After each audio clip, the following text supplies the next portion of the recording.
Hello students. Hindi study classes में आप सभी का स्वागत है। पिछली वीडियो में हमने शौर्य गाथा में शिवा शौर्य की गाथा के बारे में पढ़ा तथा उसको समझा था। इस वीडियो में हम छत्रसाल प्रशस्ति को पढ़ेंगे तथा समझेंगे। कविता की पंक्तियां हैं।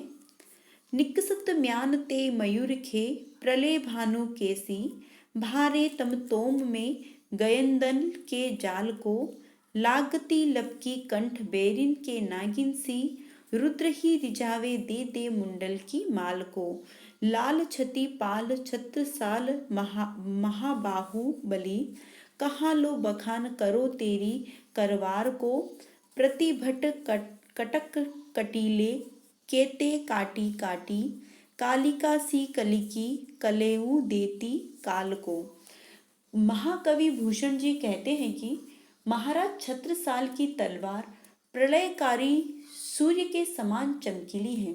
उनकी जो तलवार है, जब प्रलय आता है और जब सूर्य चमकीला निकलता है, उस प्रकार से उनकी तलवार चमक उठी है या चमक रही है। जिस प्रकार से उस प्रलयकारी सूर्य की चमक से सारे दूर का अंधकार पाप नष्ट हो जाता है, उसी प्रकार से छत्रसाल की तलवार अपने दुश्मनों को तथा उनके हाथियों के झुंड को चीर रही है या चीरती हुई आगे बढ़ रही है, उनके जाल को फाड़ देती है। छत्रसाल की तलवार नागिन के समान है और वह दुश्मनों के गले पर नागिन के समान दौड़ती है। जो उनकी तलवार है, उसको छत्रसाल की तलवार को कवि भूषण ने एक नागिन के समान कहा है, जो अपने बेरी अपने दुश्मन पर लपट पड़ती हैं, उनका गला पकड़ लेती हैं और उनके गर्दनों को काट देती हैं। तब ऐसा लगता है मानो यह तलवार अपने मुंडन की मालाओं को ले लेकर शिवाजी या शिव जी को प्रसन्न कर रही है। शिव जी को मुंडन की माला पसंद है। शिव जी मुंडन की माला अपने गले में धारण करते हैं। तो उस तलवार की जब दुश्मनों के ऊपर चलती हैं, उनकी गर्दनें कटती हैं, तो ऐसा लगता है कि तलवार शिवजी को मुंडन की माला दे देकर प्रसन्न कर रही है। कवि भूषण कहते हैं कि मैं आपका बखान कहाँ तक करूं?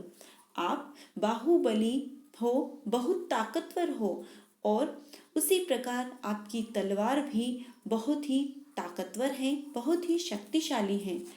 आपकी तलवार स्वयं कालिका के समान है, जो अपने शत्रुओं को काट काट कर नीचे गिरा रही हैं। ऐसा लग रहा है कि कटीली झाड़ियों को जिस प्रकार से रास्ते से हटाया जाता है, उस प्रकार से आपकी तलवार काट काट कर तलवार दुश्मनों को काट काट कर यमराज को भोग लगा रही है, यमराज को दुश्मनों को अर्पित करती जा रही है। आई होप आपको ये समझ में आया होगा।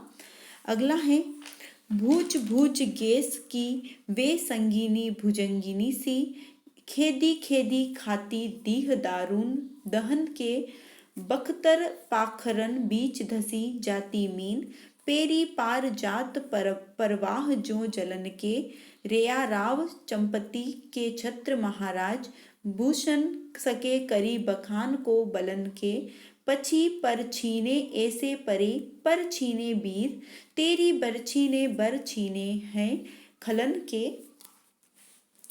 कवि भूषण कहते हैं, जिस प्रकार नाग और नागिन का जोड़ा होता है, नाग और नागिन का जोड़ा होता है, भुज और भुजगेस मतलब नाग और नागिन, जिस प्रकार से नाग और नागिन का जोड़ा होता है, वह हमेशा साथ रहते हैं, उनको कभी भी बिछड़ना पसंद नहीं है, वह कभी भी बिछड़ते नहीं हैं।